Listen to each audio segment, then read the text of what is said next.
जितना इस सोसाइटी को मैक्सिमम अपना दोगे उतना वो सोसाइटी आपको देगी। मेरी ज़िंदगी का पहला ऐसा वक़्त था जहाँ पे स्वीडन के अंदर सबसे बड़ी डिमांड अभी जो लास्ट 3-4 साल से चल रही है और आगे भी चलती रहेगी वो उसके अंदर या यूरोप के अंदर तो आपकी रेस सिर्फ़ कुछ बंदों से नहीं होती है, आपकी रेस होती है ग्लोबली। सिर्फ़ हिटाची एनर्जी की बात करूँ तो वो हर मंथ 100 से ज़्यादा एम्प्लॉयी ऑनबोर्ड करेगी। ये टू बी ऑनेस्ट मुझसे आज तक ना पहले एम्प्लॉयर ने डिग्री माँगी है, ना पिछले एम्प्लॉयर ने माँगी, ना मुझसे एक्सपीरियंस लेटर माँगा है आज तक। कौन से पोर्टल्स, वेबसाइट्स या रिसोर्सेस हैं जहाँ से जॉब अप्लाई कर सकते हैं स्वीडन में? वहाँ पे आपको रिक्रूटमेंट मैनेजर की ईमेल एड्रेस भी दी जाती है ताकि आप उनसे इंटरैक्ट करें, उनसे कॉन्टैक्ट करें, अपने आप ओवरऑल हायरिंग प्रोसेस कितने स्टेप्स होते हैं? अगर आपका एक्सपीरियंस था, कितने हायरिंग प्रोसेस के स्टेप्स हुए और कितने मंथ्स लगे? बात करें सीवी और कवर लेटर की, ये कितना मेरी पैकेज कितना होता है ऑन एवरेज? अगर फ्रेश ग्रेजुएट वहाँ पे अगर किसी पोजीशन पे आ रहा है या अगर विद एक्सपीरियंस ऑफ 2 और 5 इयर्स की एक एवरेज सैलरी जो पीआर वगैरह का क्या एक इमिग्रेशन का मुझे नहीं पता थी उस टाइम पे जो बहुत बाद में पता चली, अवेयरनेस नहीं थी। स्वीडन स्पाउस वीज़ा और फैमिली वीज़ा भी अलाउ करता है? रिसेंटली कुछ केसेस ऐसे भी हुए हैं कि जो फैमिली रियूनिफिकेशन वीज़ा भी एक नया रूल जो कि आने वाला है, अभी पास नहीं हुआ असेंबली में, वो ये है कि ये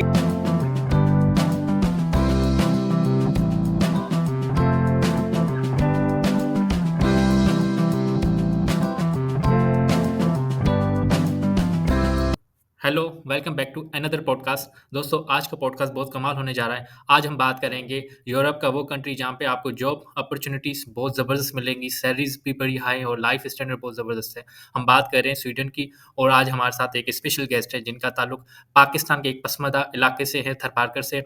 धीरज ब्राह्मण, जो कि पाकिस्तान से स्वीडन पहुँचे, मतलब कि हमारे लिए एक सक्सेस स्टोरी है। वो आज अपना एक्सपीरियंस शेयर करेंगे, कैसे उन्होंने वहाँ पे एक अच्छी कंपनी में जॉब ली। धीरज भाई, वेलकम टू द पॉडकास्ट। सबसे पहले आप थैंक अपना यू। इंट्रोडक्शन दें और किस कंपनी में काम कर रहे हैं और आपको कैसे जर्नी रही, थोड़ा इस हवाले से गाइड करें। Thank you so much Gulshan, it's really nice to be with you. Welcome. मुझे बहुत अच्छा लगा कि थरपारकर से लोग जो है कि यहाँ पर यूरोप आते हैं स्पेशली एजुकेशन और जॉब पर्सपेक्टिव से। और आपसे मेरी बात हुई, मुझे बहुत अच्छा लगा कि आप एक बहुत अच्छा काम कर रहे हैं लोगों को अवेयर करने के लिए, तो it's really a nice platform. मेरा नाम धीरज ब्राह्मण है। मेरा ताल्लुक थरपारकर के एक शहर मिठी से है और मेरा प्राइमरी से लेके कॉलेज तक मैंने अपनी एजुकेशन गवर्नमेंट स्कूल्स और गवर्नमेंट कॉलेज मिठी में की। और उसके बाद मैंने इंजीनियरिंग किया, इलेक्ट्रॉनिक्स इंजीनियरिंग मेहरान यूनिवर्सिटी से 2012 से 2015 एंड तक। और 2016 में मैंने अपना स्टार्ट किया था अपने प्रोफेशनल करियर एंग्रो एनर्जी में as a training engineer electrical. और उसके बाद मैं वहाँ पे कोई 6-7 साल काम करता रहा। एंड देन उसके बाद मैं मूव हुआ, एक यूएस कंपनी है जी जनरल इलेक्ट्रिक रिन्यूएबल्स, उसका मुझे एक अपॉर्चुनिटी मिला था। मेरी बेस लोकेशन पाकिस्तान थी, एक हाइड्रो पावर प्लांट पे था मैं प्रोजेक्ट इंजीनियर, और मेरा हेड ऑफिस पेरिस में था, फ्रांस में। उसके बाद मैंने वहाँ पे कोई 8-10 महीने जॉब की थी एज ए प्रोजेक्ट इंजीनियर, और उसके बीच में मुझे एक अपॉर्चुनिटी स्वीडन में अच्छी मिल गई, जो कि मैं लास्ट 3-4 साल से पाकिस्तान में ट्राई कर रहा था कि मूव करूँ यूरोप की तरफ, जहाँ पे बहुत ज़्यादा अपॉर्चुनिटीज़ भी हैं और क्वालिटी लाइफ और काफ़ी चीज़ें हैं जो कि देखी गई थी। उसके बाद ये डिसीजन लिया था, और अभी मैं स्वीडन में लास्ट मोर देन 1 ईयर यहाँ पे हूँ। और मैं अभी काम कर रहा हूँ हिटाची एनर्जी में as a electrical design engineer.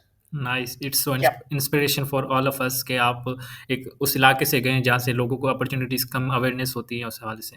तो सबसे पहले हम स्टार्ट करते हैं, वाई स्वीडन? आपने स्वीडन ही क्यों चूज़ किया?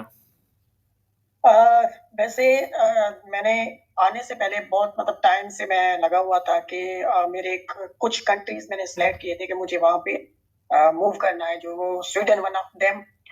उसका काफी रीजंस हैं। अगर हम यूरोप की तरफ आते हैं तो हर कंट्री का एक अपना अपनी बेनिफिट्स होते हैं, हर कंट्री का एक अपना स्टैंडर्ड्स होते हैं।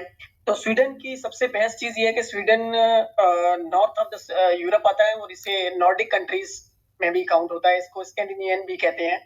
तो स्वीडन के अंदर सबसे अच्छी चीज जो वो मुझे लगी थी आने से पहले, जो मैंने रिसर्च की थी, वो ये थी कि यहाँ का life of like quality of life, उसके अलावा opportunities in engineering sector specially. और तीसरी चीज थी कि यहाँ पे जो है कि मुझे लैंग्वेज बैरियर नहीं था, सबसे जो बड़ी चीज थी मेरे लिए। बाकी हर यूरोपियन कंट्रीज में हमें लैंग्वेज का एक बैरियर आता है। जर्मनी में कहीं पे भी जाएं, फ्रांस में, तो वो ज्यादा है as compare to Nordic countries, जिसमें स्वीडन एक है। तो यस, ये 2-3 चीजें थी जो मुझे बहुत ज्यादा इंस्पायर किया स्वीडन की तरफ। और तीसरी एक मेन वजह जो स्वीडन की थी वो थी यहाँ के लोग, यहाँ की हॉस्पिटलिटी, यहाँ का वेलकम, और यहाँ के स्वीडन के अंदर जो है कि अपॉर्चुनिटीज बहुत ज्यादा है। तो वो एक रीजन था मेरे आने का। और नाइस, यहाँ का social security system one of the best in the world. ज़बरदस्त। तो आपका जैसा कि वर्किंग एक्सपीरियंस था, उसी बेस पे आप पहले फ्रांस की कंपनी में आए, फिर स्वीडन मूव हुए। एक तो चलिए एक वर्किंग एक्सपीरियंस, जिनके पास जॉब एक्सपीरियंस है, वो मूव कर सकते हैं। दूसरा, अगर कोई फ्रेश ग्रेजुएट है पाकिस्तान से, जिसने अपनी बैचलर्स या मास्टर्स कंप्लीट की है या यूरोप के किसी यूनिवर्सिटी में कर रहा है, तो उनके लिए स्वीडन में अपॉर्चुनिटीज़ हैं? जी हाँ, बिल्कुल, बहुत ज़्यादा अपॉर्चुनिटीज़ है। अभी स्वीडन के अंदर रिसेंटली 2-3 मेजर कंपनीज़ हैं जो कि स्वीडन के इकोनॉमी को, स्वीडन के इंडस्ट्रियल सिस्टम को ड्राइव कर रही है, specially Hitachi energy. Hitachi energy का जो हेड ऑफिस है वो स्वीडन में है, और यहाँ से ही वो पूरे ग्लोबली ऑपरेट करते हैं, जिसके एम्प्लॉयज सिर्फ स्वीडन के अंदर 5,000 से ज़्यादा हैं। और इनका टारगेट है कि जो नेक्स्ट ईयर 2025 के अंदर 7,000 क्रॉस करेंगे। नाइस। और वो सिर्फ स्वीडन, बाकी ग्लोबली भी है। उसके अलावा स्कैनिया है जो कि ऑटोमेटिव इंडस्ट्री देखती है, वोल्वो है। उसके अलावा भी काफ़ी ऐसी इंडस्ट्रीज हैं जो कि इंजीनियरिंग स्पेशलिस्ट को हायर करती है, चाहे वो एक्सपीरियंस्ड हो चाहे वो इनएक्सपीरियंस्ड हो, सबके लिए डोर्स ओपन है। और वो बिल्कुल आ सकते हैं, चाहे वो सही, पाकिस्तान में हो या किसी और कंट्री में हो या यूरोप के किसी कंट्री में हो, सही। चाहे वो अंडर ग्रेजुएट हो या चाहे वो मास्टर्स उसने कर रहा हो या की हुई हो। तो नो जी। डाउट स्वीडन एक अच्छा कंट्री है जहाँ पे अपॉर्चुनिटीज है। जैसा कि आपने इलेक्ट्रिक इंजीनियरिंग की और आप इंजीनियर हैं, और कौन-कौन सी फ़ील्ड हैं जिनकी डिमांड है स्वीडन में? स्वीडन के अंदर सबसे बड़ी डिमांड अभी जो लास्ट 3-4 साल से चल रही है और आगे भी चलती रहेगी, वो सबसे ज्यादा है आईटी। स्पेशली आपके डेवलपर्स हो गए कंप्यूटर सिस्टम में, उसके अलावा टेस्टर्स हो गए। अभी आर्टिफिशियल इंटेलिजेंस का भी एक ग्रूम चल रहा है यहाँ पे, तो वो आईटी जो है वो सबसे ज्यादा है। उसके बाद देखा जाए तो 3 फील्ड जिसने मुझे, मतलब मैंने जो देखी है, वो एक इलेक्ट्रिकल है, एक मैकेनिकल इंजीनियरिंग है, और तीसरा है इलेक्ट्रॉनिक्स एम्बेडेड इंजीनियर्स। ये 4 फील्ड ऐसी हैं जहाँ पे अपॉर्चुनिटीज बहुत ज्यादा हैं। और हर दिन, मेरे ख्याल से हर मंथ, सॉरी, सिर्फ हिटाची एनर्जी की बात करूं तो वो हर मंथ 100 से ज्यादा एम्प्लॉय ऑनबोर्ड कर रही नाइस। सो मतलब कि बहुत ज़्यादा है। हायरिंग हो रही है। जी बिल्कुल, वो उसका रीजन ये है कि हिटाची काम कर रही है एचवीडीसी टेक्नोलॉजी में, हाई वोल्टेज डायरेक्ट करंट, जो कि बहुत ग्रोइंग है वर्ल्ड वाइड। और इसके कॉम्पिटिटर्स इतने नहीं है, 1-2 कॉम्पिटिटर्स है वर्ल्ड वाइड, लेकिन हिटाची उसको लीड कर रही है ऑल ओवर द वर्ल्ड। और उसके अंदर इनको बहुत ज्यादा इंजीनियर्स चाहिए, स्पेशली इलेक्ट्रिकल, सही। मैकेनिकल। अब अगर हम बात करें कि वो कौन से पोर्टल्स, वेबसाइट्स या रिसोर्सेज़ हैं जहाँ से जॉब अप्लाई कर सकते हैं स्वीडन में, लाइक आपने जैसे अप्लाई किया? सबसे पहले देखें, आप जब प्रोफेशनल लाइफ में एंटर होते हैं तो सबसे पहली चीज होती है, जो शायद मुझे नहीं पता थी उस टाइम पे, जो बहुत बाद में पता चली, अवेयरनेस नहीं थी, वो है लिंक्डइन। लिंक्डइन पे आप अपना प्रोफाइल बनाएं अच्छे से। आप वो चीजें वहां पे पब्लिश करें, जो चीजें आपने अपनी एकेडमिक कैरियर में या अपने प्रोफेशनल कैरियर में अचीव की हैं। और वहां पे एंगेज रहें, वहां पे आप ग्लोबली कनेक्टिविटी को स्ट्रॉन्ग करें, नेटवर्किंग को, वर्ल्ड लीडर्स को फॉलो करें। और काफी ऐसी कंपनीज हैं जिनकी स्पेशल हायरिंग प्रोसेस चलता ही लिंक्डइन से है। हुँ, हुँ, हुँ, हुँ। तो लिंक्डइन मैं प्रेफर करूंगा कि मैक्सिमम यूटिलाइज करें उसको। उससे लर्निंग भी बहुत है, उसके साथ साथ उसके ऊपर आपको दुनिया भर में, स्पेशली स्वीडन की, तो सारी जॉब पोस्टिंग्स लिंक्डइन पे ही होती हैं। सही। फिर बात आती है कि कुछ कंपनीज ऐसी भी हैं जिनका अपना वेब पोर्टल होता है, लाइक हिटाची एनर्जी का पोर्टल अपना है, लेकिन अप्लाई आप लिंक्डइन से भी कर सकते हैं। तो उसके पोर्टल पे जाएंगे तो आप अपने फिल्टर्स यूज करके अपने प्रोफाइल से मैच जॉब सर्च करें। वहां पे आपको रिक्रूटमेंट मैनेजर की ईमेल एड्रेस भी दी जाती है, ताकि आप उनसे इंटरेक्ट करें, उनसे कांटेक्ट करें, अपने आप को प्रेजेंट करें उनको कि मैं किस तरीके से जो है कि इस जॉब के लिए बेस्ट कैंडिडेट हूँ। तो हुँ। ये 2 चीजें इंपॉर्टेंट है, एक लिंक्डइन और एक है networking with the recruitment managers, specially through web portals. आप एवरी कंपनी, लाइक हर कंपनी का अपना वेब पोर्टल है, वहां से आप जो है सही। नेटवर्किंग अच्छी बनाएं। सही, सही। अगर हम बात करें अगर ओवरऑल हायरिंग प्रोसेस कितने स्टेप्स होते हैं? अगर आपका एक्सपीरियंस था, कितने हायरिंग प्रोसेस के स्टेप्स हुए और कितने मंथ्स लगे? थोड़ा-सा इसमें अगर बात करें। हायरिंग प्रोसेस वैसे देखा जाए तो इतना बड़ा नहीं है यहाँ पे स्वीडन का। जो मेरी ये स्वीडन में सेकंड जॉब है। मेरी फर्स्ट जॉब जो पाकिस्तान से मुझे मिली थी वो थी एक कंसल्टिंग कंपनी एल्टिन। एल्टिन एक ग्लोबली कंसल्टिंग कंपनी है जो कि इंजीनियर्स हायर करती है और उस इंजीनियर्स को असाइनमेंट्स देती है बड़ी कंपनीज में, लाइक हिटाची में या मोल्वो में या स्कैनिया में। तो वहां पे मेरी हायरिंग ये हुई थी कि मैंने लिंक्डइन के थ्रू एक पोजीशन आई थी, उस पर अप्लाई किया था। फिर अप्लाई करने के बाद मैंने जो है कि उस रिक्रूटमेंट मैनेजर को ईमेल की थी अपनी सीवी और अपना कवर लेटर अटैच करके, और एक ईमेल की थी कि जी मैं मेरा बैकग्राउंड, एकेडमिक बैकग्राउंड ये है, मेरा प्रोफेशनल बैकग्राउंड ये है और मेरे पास ये स्किल्स हैं जो कि इस जॉब के लिए रिक्वायर्ड है।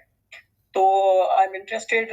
उसके बाद उन्होंने बहुत अच्छे से मुझे पॉजिटिव रेस्पॉन्स दिया। उसके बाद मेरे टोटल 3 इंटरव्यूज हुए थे, जिसमें 2 मैनेजमेंट लेवल के थे, जिसमें एचआर को इंक्लूड कर लें और एक हायरिंग मैनेजर को, तीसरा टेक्निकल होता है। तो 3 मेरे इंटरव्यूज हुए। इंटरव्यूज के बाद उन्होंने मुझे ऑफर किया। ऑफर नेगोशिएट के बाद उन्होंने मुझे कॉन्ट्रैक्ट दिया। कॉन्ट्रैक्ट साइनिंग के बाद उन्होंने मेरी वर्क परमिट अप्लाई किया। वर्क परमिट मेरा अप्लाई हुआ और मेरा वीजा आने के टाइम में टोटल 28 डेज लगे थे। नाइस। और टोटल ओवरऑल मेरा जो हायरिंग प्रोसेस चला वो 2 महीने चला। 1 महीने के अंदर इंटरव्यू सारे कवर हुए, 1 महीने में वीजा आया था। तो इतना बड़ा वो नहीं कह सकता कि बहुत बड़ा प्रोसेस है, लेकिन 2 महीने 3 महीने तक हो जाता है स्वीडन में सही। मोस्टली।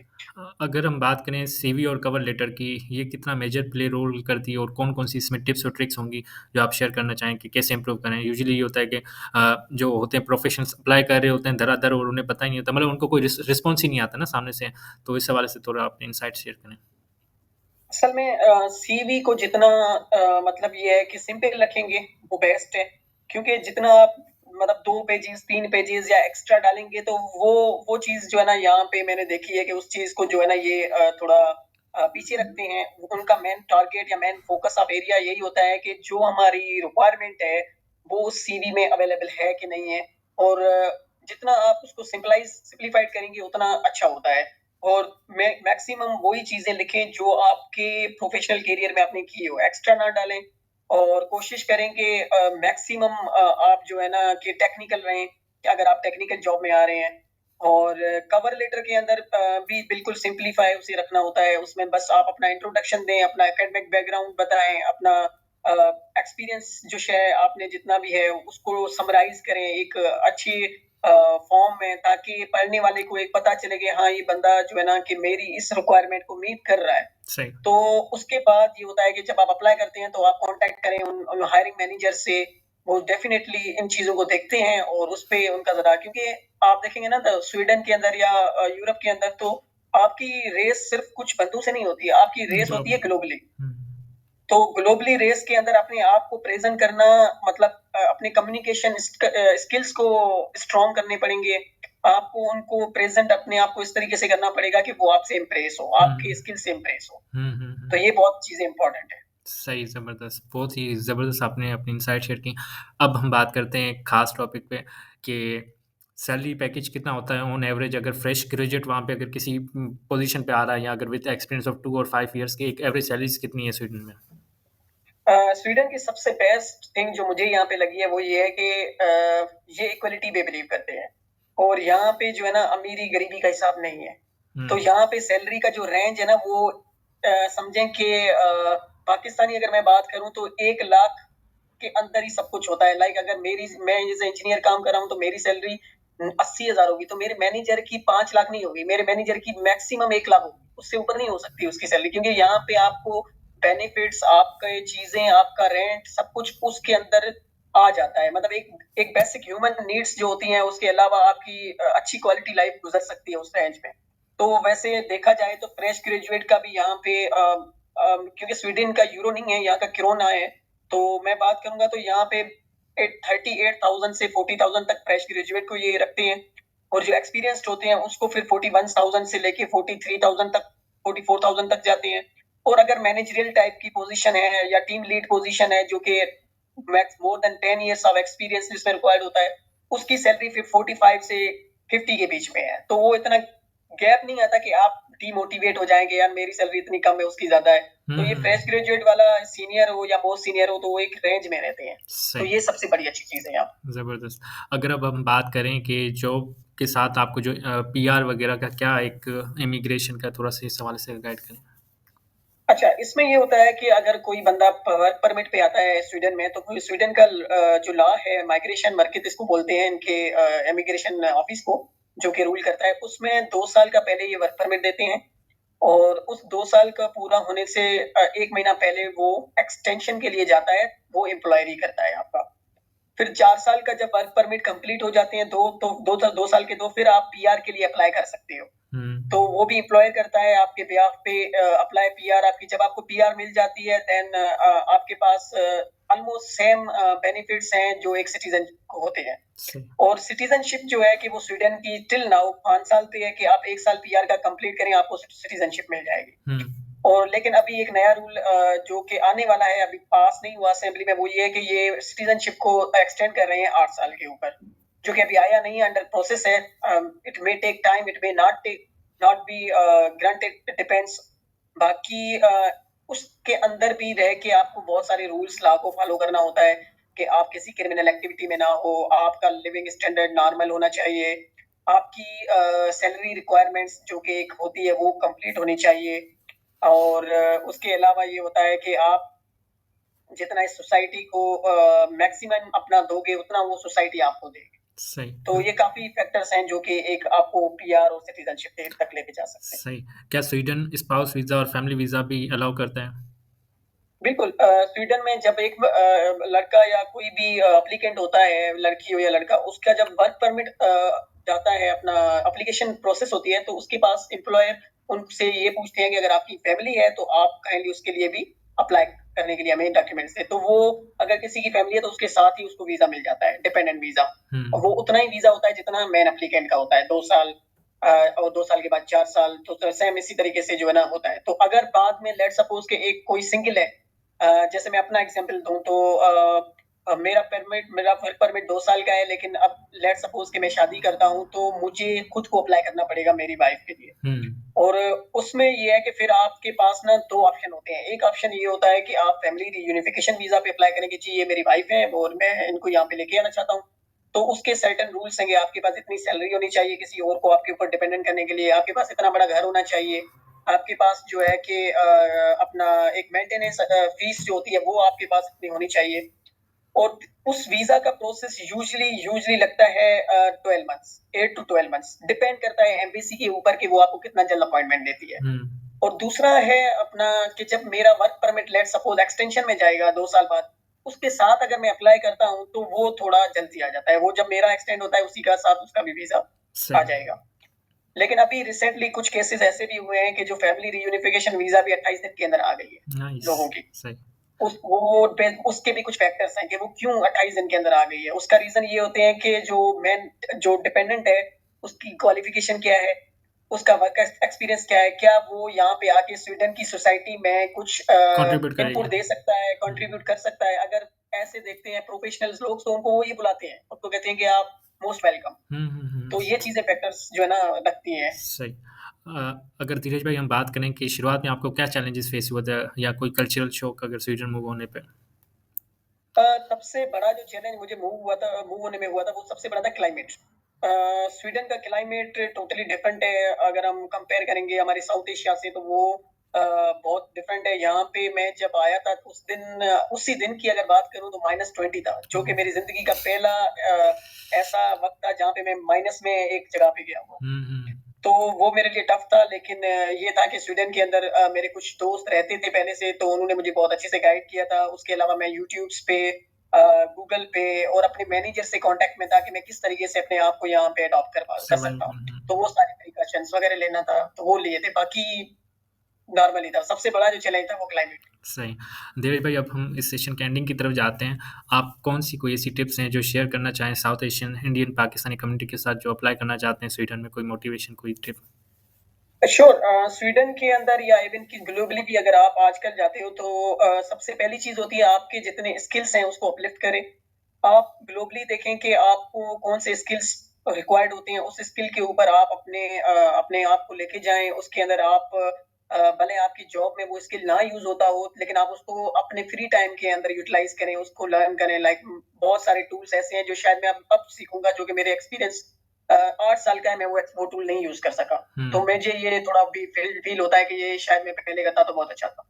तो सबसे पहली चीज़ तो ये है कि अपने स्किल्स को अपलिफ्ट करें, आप ये ना देखें। अच्छा, मज़े की चीज़ ये है कि यहाँ पे आपकी डिग्री नहीं देखी जाएगी। यहाँ पे आपकी स्किल्स देखे जाएँगे। टू बी ऑनेस्ट, मुझसे आज तक ना पहले एम्प्लॉयर ने डिग्री माँगी है, ना पिछले एम्प्लॉयर ने माँगी है, ना मुझसे एक्सपीरियंस लेटर माँगा है आज तक।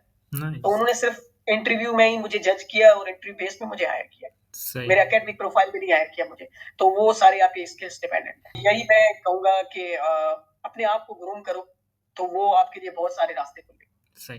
थैंक यू सो मच धीरज भाई आपके टाइम के लिए और आपने अपना पर्सनल एक्सपीरियंस शेयर किया और सोसाइटी के लिए कंट्रीब्यूशन ये इस सेंस में भी होती है कि आप अपनी नॉलेज शेयर कर रहे हो। एंड आई होप कि ये सेशन, वेबिनार, पॉडकास्ट हेल्पफुल रहा होगा जो भी व्यूअर्स देख रहे हैं। और अगर आपको ये पसंद आया हो तो चैनल को सब्सक्राइब करें, उस वीडियो को लाइक करें और शेयर करें अपने दोस्तों के साथ जो स्वीडन मूव करना चाहते हैं, ये यूरोप की किसी भी अपॉर्चुनिटी के लिए मूव होना चाहते हैं। मिलते हैं किसी नए पॉडकास्ट में, तब तक मुझे इजाज़त दें। Thank you.